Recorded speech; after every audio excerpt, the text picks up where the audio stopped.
The disdain in the customer's eyes was as palpable as the aroma of coffee in the upscale Café Lumière in Manhattan. At a corner table, a girl of about 10, alone, fumbled for a Braille menu that should have been there but wasn't.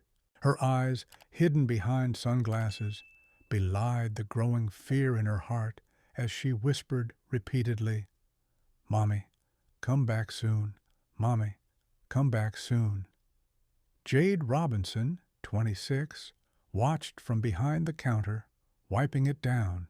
The young waitress knew this scene too well, privileged folks forgetting their responsibilities too long. But something about this girl stood out. Her poised posture and pristine outfit contrasted with the slight tremble in her hands. "Anyone claimed table 7 yet?" Jade asked Kevin, the manager, who was furiously typing on his phone. "VIPs wait for Mrs. Lawrence to return," he replied without looking up. "She's insanely picky about who serves her daughter. Mrs. Lawrence, Elizabeth Lawrence, CEO of Lawrence Enterprises, her face gracing business magazine covers, her perfectionism legendary. No one crossed Elizabeth Lawrence and kept their job." "It's been 20 minutes, Jade pressed. "The girl looks scared." Kevin finally glanced up, annoyed. "Jade, do I need to remind you you're on probation? Don't make my life harder." Just then, the girl knocked over the table's floral arrangement.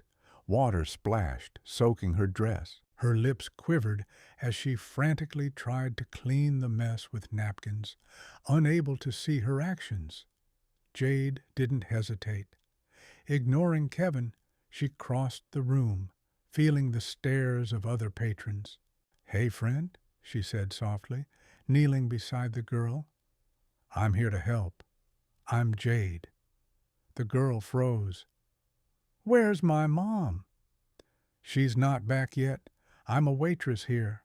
Can I help clean up and get you something while you wait?" The tension in the girl's shoulders eased slightly. "I'm Sophie. I spilled the flowers. Mom will be mad." Jade quickly dabbed the water. "Accidents happen. It's barely noticeable." "You're lying," Sophie said with a shy smile. "I can't see, but I know when adults lie to make me feel better." Jade laughed, struck by the girl's insight. "Smart kid. Okay, there's a small stain, no big deal. You hungry?" Sophie hesitated. "Mom said not to ask for anything until she's back." "And when did she leave?" Jade glanced at the clock. "When it struck 3. It was nearly 5. Indignation rose in Jade's chest. "How about hot chocolate while you wait?" "I won't tell." Sophie's radiant smile was worth the risk. Jade brought not just hot chocolate, but a sandwich and cookies, guiding Sophie's hands to each item. "You describe things differently," Sophie noted between bites. "Others talk like I'm dumb." My younger brother's blind," Jade explained. "I know it's important to be treated like a person, not a disability." For 15 minutes, Jade sat with Sophie, listening to her favorite Braille books and sharing her love for music. The frightened, lonely girl transformed into a vibrant, chatty one. Neither noticed the black Mercedes pulling up outside. Elizabeth Lawrence, CEO of Lawrence Enterprises and one of America's most powerful women, watched through the window, her expression unreadable. Her calculating gaze missed no detail of the interaction. "Madam, shall I escort you in?" her driver asked. "No, wait here," she ordered, eyes fixed on the waitress, now making Sophie laugh with a story. When Elizabeth finally entered, Kevin rushed to her, apologizing. She ignored him, heading straight to the table where Jade was saying goodbye to Sophie. "Jade Robinson, correct?" Elizabeth's voice was cold, controlled. Jade's blood ran cold. How did this woman know her name? Yes, ma'am. I see you took it upon yourself to feed my daughter. Mommy, Sophie exclaimed. Jade was so nice. She told me about constellations we can feel, not see. Elizabeth eyed the empty plate, hot chocolate, half-eaten cookies. Her face betrayed nothing. How much do I owe for the food? She asked, opening her designer purse. Nothing, Jade said firmly. It's on the house. The cafe fell silent, everyone holding their breath. Very well, Elizabeth said, taking Sophie's hand. Come, dear. As they left, Jade heard Sophie ask, Can we come back tomorrow? Jade promised to teach me to tell cappuccino from macchiato by smell. Kevin immediately summoned Jade to his office. She knew she'd just lost her job. What she didn't know was that outside, Elizabeth Lawrence was texting her assistant. I want everything on Jade Robinson by tomorrow morning. In the world of the rich and powerful, everything meant just that. Every detail, every unfulfilled dream, every silent struggle. And Elizabeth Lawrence always got what she wanted. Rain pattered against Jade's small Brooklyn apartment window as she stared at her termination notice from Café Lumière. Beside it, an eviction notice and overdue bills painted a grim picture. Her phone rang. It was Daniel, her 16-year-old brother, blind since age 5 due to untreated meningitis. Don't give up, he said soothingly. You always said everything happens for a reason. I lost my job for helping a kid, Danny. What's the reason? The intercom buzzed. A crisp voice announced, Miss Robinson, I'm Margaret Chen, legal assistant at Lawrence Enterprises. Mrs. Lawrence requests your presence at 9 a.m. 45 minutes later, Jade crossed the imposing lobby of Lawrence Enterprises in her best thrift store dress, starkly contrasted by executives in tailored suits. In the 45th floor boardroom, Elizabeth Lawrence surveyed Manhattan like a queen contemplating her realm. Without turning, she gestured to a chair. Yesterday you served my daughter when I explicitly asked to wait for my return, she began, her voice measured. She was hungry, Jade replied simply. Elizabeth finally faced her. Do you know why I left Sophie alone for nearly 2 hours? The question caught Jade off guard. No, ma'am. To see who'd notice. A social experiment. 17 people passed that table. Staff, customers, her manager. No one stopped. Except you. Jade's indignation flared. You tested people using your own daughter? A faint smile flickered on Elizabeth's face. Sophie knew it was a game we play. Margaret placed a folder before Jade containing a wrongful termination check with more zeros than she'd ever seen. I'm not for sale, Jade said, pushing it back. Elizabeth raised an eyebrow, genuinely surprised. Everyone has a price. Not me. And using your blind daughter as bait to test humanity is disgusting. The room tensed. Margaret looked faint. No one spoke to Elizabeth Lawrence like that. Interesting, Elizabeth said finally. Sophie asked about you. She doesn't usually. For the first time, Jade saw something behind the cold mask, a genuinely intrigued mother. I have another offer. Elizabeth slid another folder across. Sophie needs a companion. The salary is substantial. The figure made Jade's heart race, 10 times her cafe earnings. Why me? She asked suspiciously. My daughter has perfect pitch for insincerity. You're authentic. Margaret handed her another folder. Your background is impressive. You dropped out of college to care for your brother. 3 jobs to keep him in a specialized school. Jade felt a chill.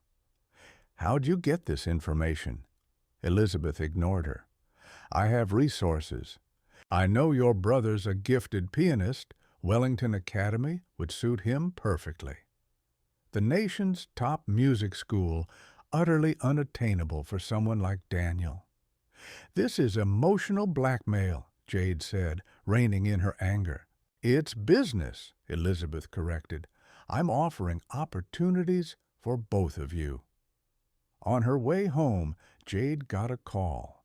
Wellington Academy wanted to schedule Daniel's audition. Elizabeth wasted no time. That night, Jade obsessively researched Elizabeth Lawrence, uncovering disturbing patterns. Former employees vanishing professionally, competitors hit with simultaneous scandals, a nanny who sued Elizabeth for harassment, but mysteriously dropped the case. Then Jade found something else. News reports mentioned an accident 5 years ago that blinded Sophie. Elizabeth was driving, possibly distracted by texting. The story vanished from the media. The next day, as Daniel played piano at Wellington, bringing tears to his teacher's eyes, Jade made her choice. She entered Elizabeth's world not just for her brother, but for Sophie, a brilliant girl trapped in a gilded cage by a mother who used her as a pawn in power games. Elizabeth didn't realize Jade wasn't just a desperate waitress. She was a woman who'd studied psychology for years before dropping out, trained to see through masks. Signing the contract in Elizabeth's office with a polite smile, Jade was already forming her own plan. If the mighty Elizabeth Lawrence thought she could buy and control her, she was about to learn a hard lesson. Not everyone has a price. Underestimating ordinary people could be the gravest mistake someone with limitless power could make. By opening her empire to Jade, Elizabeth had let a true expert in human behavior cross her path. As days passed, the Lawrence family's carefully buried secrets began emerging, and the power balance shifted in ways the billionaire never foresaw. 3 months later, the once intimidating Lawrence mansion in the Hamptons felt almost familiar. Under Jade's care, Sophie blossomed, her intellect and curiosity, long stifled by overprotection, shining through. Stars must be like music we can't hear, Sophie mused, tracing a Braille astronomy book. We feel they're there, even if we can't see them. Elizabeth watched from afar, her gaze inscrutable. Sophie's never talked this much, she remarked later. What did you do to her? Nothing special. I just treat her like a person, not a disability.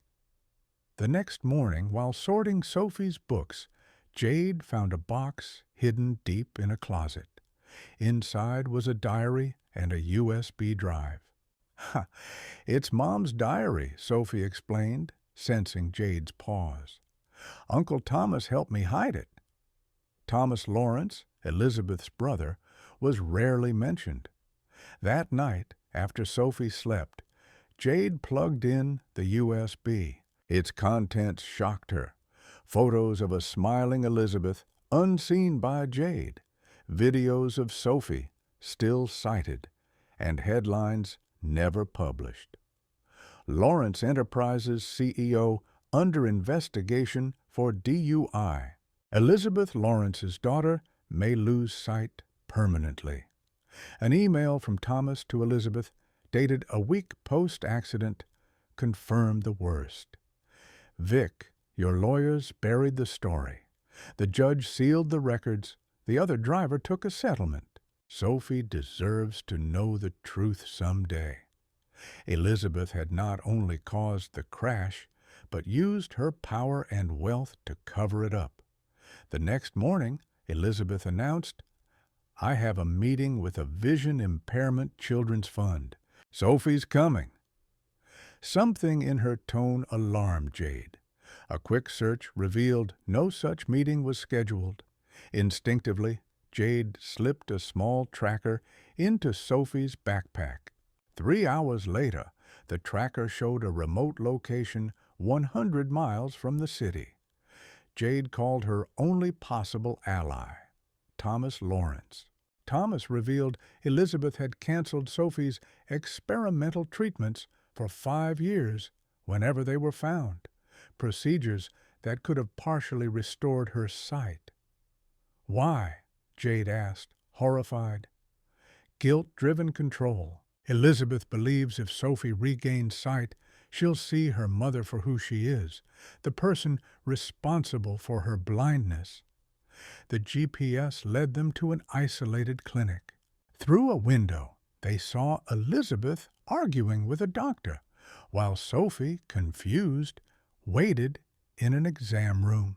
Thomas explained, "She repeats tests twice yearly to ensure Sophie stays blind, hiring specialists to confirm there's no hope, even when there is." Sophie turned her head toward them as if sensing their presence. "Enough," Jade said firmly. "Sophie deserves the truth." As they entered, Elizabeth froze. "What are you doing here?" "It's over, Elizabeth," Thomas said, handing her a folder. "I have copies of everything, the crash, the cover-up, the denied treatments." "You don't understand," Elizabeth whispered, desperation in her voice. "I can't lose her." "She already knows," Jade interrupted, pointing to Sophie, who approached silently. "I always knew, Mom," Sophie said, her voice quiet but steady. "I heard you cry every night. What I never understood was why you wouldn't let me try to see again." Elizabeth sank to her knees. "Sophie, I'm your mom." Sophie touched her mother's face, feeling her tears. "I wouldn't have hated you for the truth. I hate you for the lies." It was as if a house of cards collapsed, the mighty Elizabeth Lawrence reduced to a woman broken by guilt and fear. The doctor approached hesitantly. "Miss Sophie, a new treatment has a 60% chance of partial recovery. Your mother has refused it for 5 years." Sophie turned to Jade, seeking her hand. "What would you do?" "It doesn't matter what I'd do," Jade replied, holding her. "It matters what you want." Elizabeth, transformed by shock, watched her daughter finally make the choice she should have had years ago. An empire built on control began to crumble, not from public exposure, but from the simple power of truth between mother and daughter. What made this moment even more extraordinary was the role reversal. Elizabeth Lawrence, who shaped fortunes and fates with a phone call, now watched helplessly as a waitress she'd tried to buy, and a child she'd shielded with lies, reshaped the Lawrence family's future. "I want to try the treatment," Sophie declared, her voice stronger than ever. "And I want Jade with me through it all." Elizabeth's eyes, always calculating and cold, now brimmed with something unseen in that room before, genuine vulnerability. As she nodded silently to her daughter's decision, something fundamental began shifting in their bond. No one could have predicted that the true miracle wouldn't just be Sophie's potential sight restoration, but the painful, necessary start of healing a family torn by secrets and guilt. For Elizabeth Lawrence, the hardest lesson was just beginning. Sometimes salvation comes from the very people we think we can manipulate. 6 months later, autumn draped the Lawrence mansion's garden in golden leaves. Sophie, wearing specialized dark glasses, excitedly pointed at a nearby tree. I see its outline.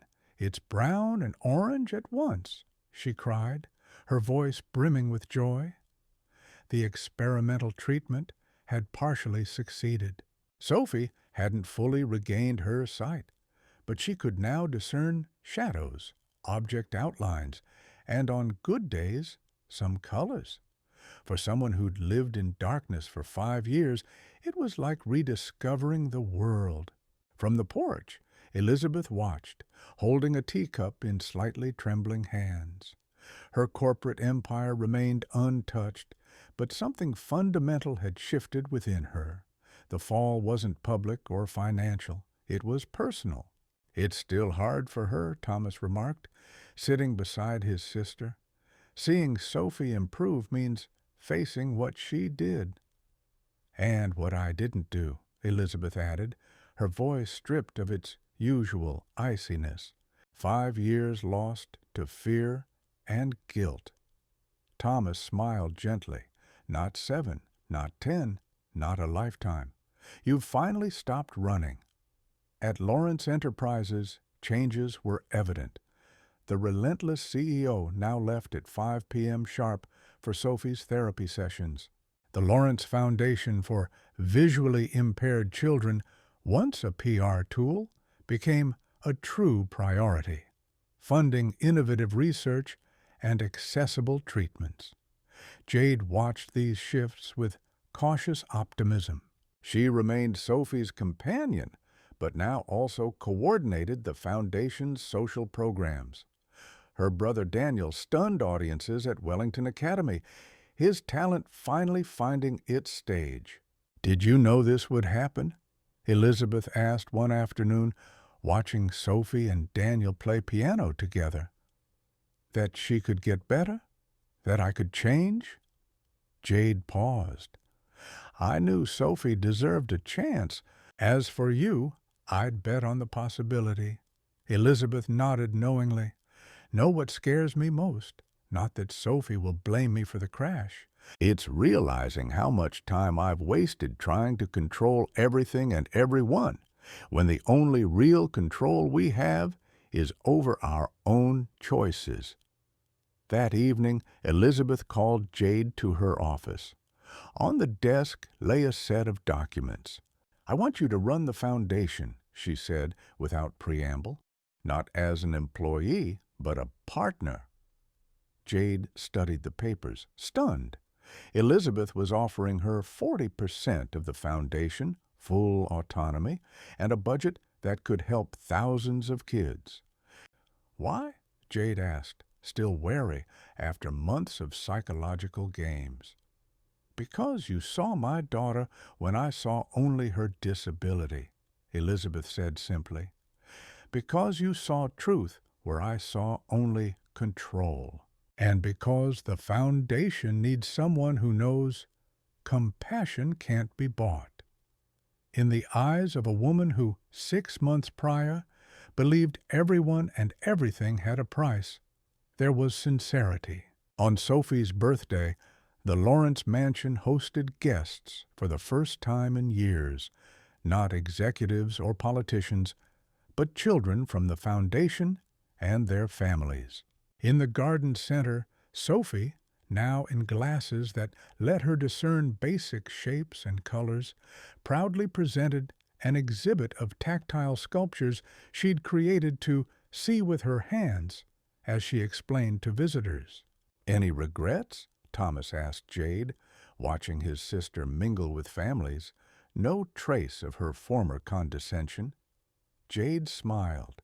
Not for a second. A child approached Elizabeth, shyly asking if she was blind too, confused by her proximity to Sophie. "No, dear," Elizabeth replied, kneeling to his level. "But I used to be, in a way. My daughter and a very special friend taught me to see." Later, after the guests left, Sophie gave Elizabeth a gift, a small painting she'd made, blending textures and the few colors she could discern. "To remind you that sometimes we have to lose something to truly value what we have," she explained. Elizabeth Lawrence, a woman who thought she could control fate, had learned her life's most valuable lesson from a waitress who refused to be bought, and a daughter brave enough to choose truth, however painful. Her empire endured, but its foundations had transformed. As for Jade, she discovered that changing lives required neither power nor wealth, but the courage to stay true to her values when everyone else was for sale. Sometimes the simple act of seeing people as they truly are, beyond disabilities, status, or past mistakes, becomes the first step to transforming not just one life, but entire generations.